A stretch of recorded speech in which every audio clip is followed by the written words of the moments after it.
Oh, man. Kel Breezy has been eliminated. Well, it's obvious I'm not going to WrestleMania. Challenge for the World Championship or the Universal title.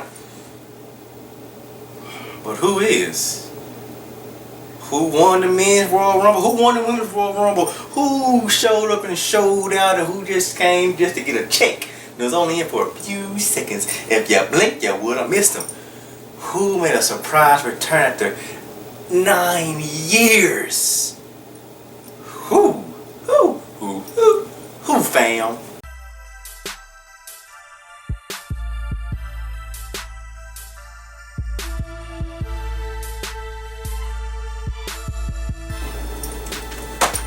Yo, it's your main man, Kel Breezy, representing the Wrestling Last 901. Man, Royal Rumble, one of my favorite matches, period. Because it's so much fun, because you don't know who's going to come in and win, who's going to come out last, or who's going to make a return, who's just going to show up just to surprise and get a fan reaction. Oh, man. This Royal Rumble was pretty good. I had more ups than downs, in my opinion. Kickoff had some good matches, but you know, kind of figured who was gonna win. But still, it ain't always about the end of the journey. It's about the journey itself. And with Sheamus and Shorty G, you know, Shorty G already know he can go. Sheamus, we know he can go, but how well it's gonna work well together? I kind of figured this would be a good match because Shorty G, he's kind of similar to a Daniel Bryan mixed with a little Kurt Angle. You know, comes his size, and you know, and Sheamus has shown over years that he can go with pretty much anybody of any size in that ring. So that's why I think sometimes they sleep on Sheamus and his talents. But anyway, good match. Sheamus got the W, which I figured since they brought him back and they're making a big deal of him coming back with all the vignettes talking about the roster and so. And then for the U.S. title, Andrade with Selena Vega took on Humberto Dimples Carrillo. Man, that was a pretty good match. But I was glad to see that Andrade won and retained his title, man. Woo, woo, woo. Good stuff. Great stuff, man. I would love to see them guys go again. Either be a ladder match, TLC, cage match. It don't even matter. Or Zelina in a shark cage. Whatever. I just know it's going to be a good match, man. Jeez, it was a good match. Before I talk about the main card Royal Rumble, I'm going to take a second to talk about, quick, Worlds Collide. I had a few of my predictions right. We're wrong. Imperium won, even though I'm glad to hear that Alexander Wolf is fine. He admitted that he made a mistake and he was taking those kicks. He tucked his head down, tucked his chin, and he got hit in the face. Because Bobby Fish, he got some lethal kicks and he kind of dazed him a little bit. Alexander Wolf was dazed, but he's okay. He said on Twitter he's okay. Hashtag chin up. So that's good. New Cruiserweight champ with a new title, man. Jordan Devlin, the Irish Ace. You don't bet against Irish Ace. Cool, good job, man. That's great for him. He needs a good push. So first time that a UK active wrestler is Cruiserweight champion. Cool. And which I said Kaylee Ray was gonna be Mia Yim. I knew that Rhea Ripley and Toni Storm was gonna have good matches.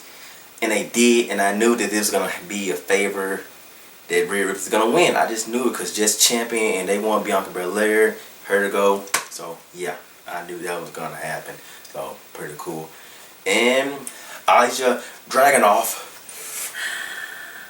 he took Finn Balor to the limits. I almost had him, but you fire at Finn Balor, you better not miss. He won, man, so I'm excited. But for me, the match of the night was, which I kind of said it was, I mean, don't get me wrong, with Imperium and the Undisputed Era, it was a good match. It was a great match, good spots, and bravo for them having to switch the match of going from an 8-man to a 4-on-3 handicap tag match.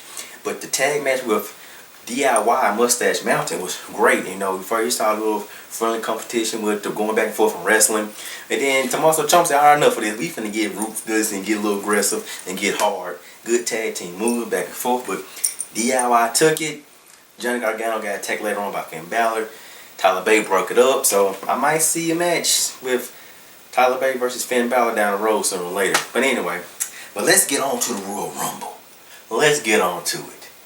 First kicked off the show was with Roman Reigns Falls Count Anywhere match against King Corbin.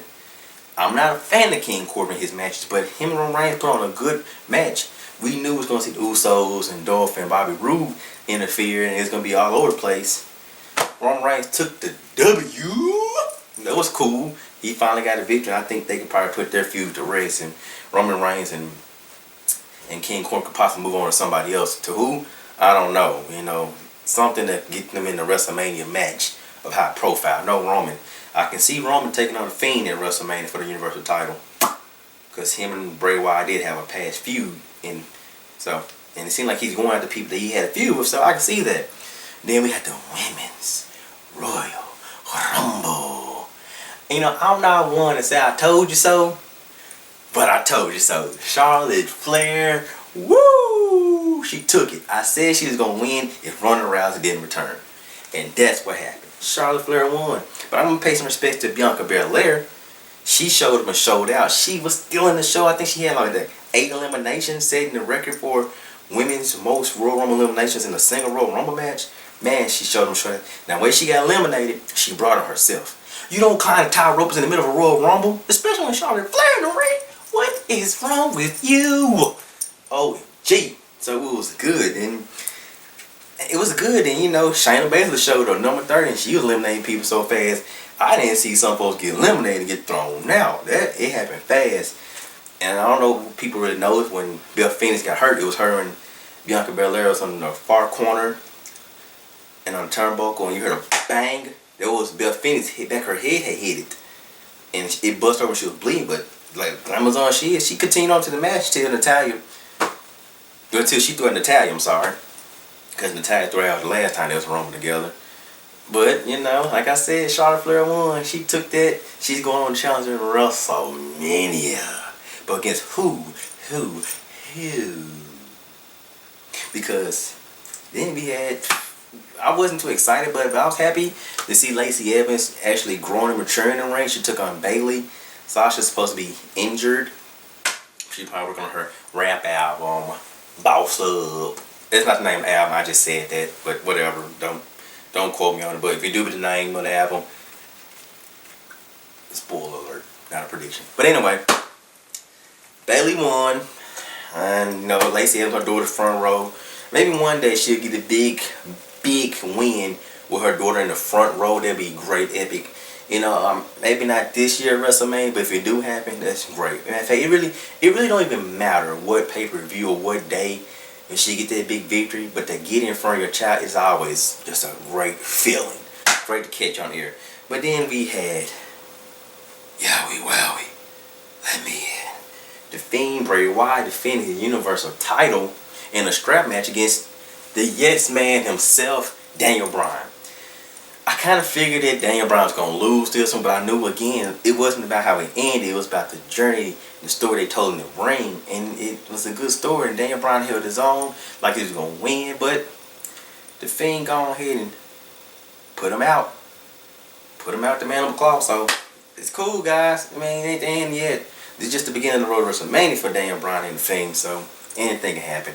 And they can face anyone at this point. I mean, we could end up getting Daniel Bryan and Baron Corbin for some reason. Who knows? Who cares? I just want Daniel Bryan to be in a good, high-profile WrestleMania match.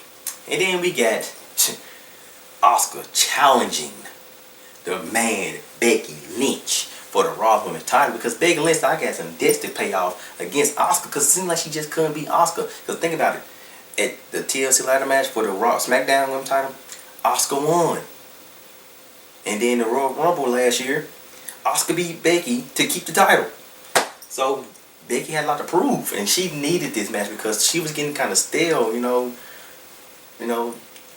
period. You know, she wasn't really giving me the challengers and storyline. You know, it was kind of fading towards more excitement on SmackDown women's wrestlers and Charlotte. So Becky needed this, and she won. So she would be going on to WrestleMania as of right now, because anything can happen on this road to WrestleMania.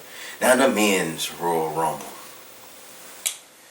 I ain't like the first half was crap. It sucked because it was like they were just giving Vince McMahon and Brock Lesnar getting to fulfill their wet dreams. Because Brock eliminated even everybody, like 13 people. He's tied for the most eliminations in a single Royal Rumble with Braun Strowman. I feel like guys like Keith Lee and Braun Strowman, they deserve more. I agree with my homeboy Nathan. They deserve better. Kofi deserved more. John Morrison return, he deserved better than what he got. Instead of getting treated like trash and thrown out so easily. Because even Big E, I feel like Big E, he's definitely deserved more. Because he's been kind of a side guy, you know, the sidekick to Kofi. Like this last year, so he been a sidekick. He deserves more because, man, he brings the excitement. Even from their intro, whatever city they're in. And he starts it off in the dance, and he's so agile and big and strong. I just think he needs a real solid push within this year. No lie. Sorry, Coach, but Big E needs it. And then things started to change when Keith Lee and Braun Strowman came up. Like, oh, finally, it's going down. But they got eliminated by Brock. Ricochet came in. I don't know what he thinking, jumping to freaking Brock Lesnar's arm. It was like Bell jumping into the Beast's arms. And then it went horribly wrong.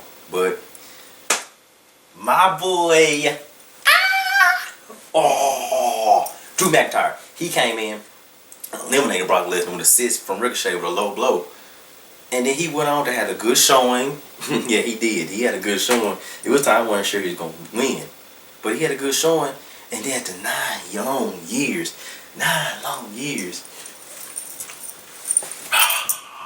the rated R superstar Edge returned. And he had a good showing. It was not bad. And in the match at some point, AJ Styles apparently got hurt. His shoulder got hurt. So I don't know how serious it is. But after he got hurt and the ref got an apron and talked to Edge, AJ shortly got eliminated, and AJ was taken to the back to scene 2. And so Matt Riddle was in it. He didn't stay long because apparently the confrontation that him and Brock Lesnar had early on during the show, or before the show, it kind of must have had a domino effect and he wasn't in long. They got an altercation. It wasn't nothing physical. And 3 witnesses have said that it wasn't a shoot. It wasn't a storyline. It was like real deal. Because Matt Riddle has been calling out Brock Lesnar. Saying he want to hurt Brock. He want to fight Brock. He want to retire Brock. Just like he did with Goldberg. You know, so if you're going to talk trash about Brock, you better make sure you can bring it. And I think Matt can bring it for a little while. But if you just piss Brock Lesnar off, you might not like the outcome. But anyway, then Seth Rollins came out at number 30. Number 30. But he didn't come alone. He had his squad with him, Buddy Murphy and AOP. And they helped him eliminate Kevin Owens, Samoa Joe, and Aleister Black. Which ended up backfiring. Because those 3 guys got up and took those 3 dudes out. And Seth was like, "Hey, what are you guys doing? I'm the Messiah. I'm running the wrong guys. Come back, I need you." Which left him in the ring all alone with Drew McIntyre, Edge, Randy Orton, and Roman Reigns. And they eliminated his butt. Good. That's what you get. Should have did right and just played fair. He was trying to Roman. Come on, Roman. Remember, Shield. Believe in the Shield. Believe that. Roman like, heck no. They kicked his butt and got him on out of there. And then, you know, it just fatal 4-way. Like, what we gonna do? Randy and Edge, Ray RKO was tag teaming, jumping on Paul Drew, double RKO. Booyah! Randy faking Edge like he gonna throw him out. Like, I'm just playing. Then Edge threw out Randy. And then Edge, Roman Reigns on the apron. Edge got eliminated. And then it came down to Roman and Drew.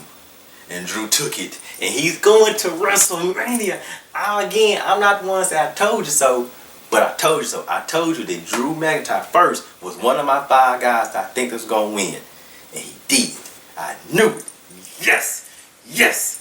Yes. Yes. Man, so I'm excited to see where this goes for him. Because he already been kind of riding the line between fan favorite and baby heel.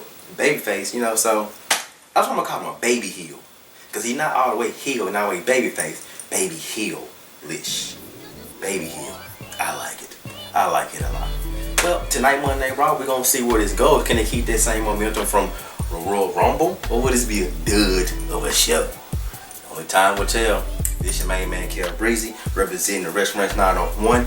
You can find us on Instagram, 901 Wrestling Rants, Facebook, Restaurants 901, YouTube, Wrestling Rants 901.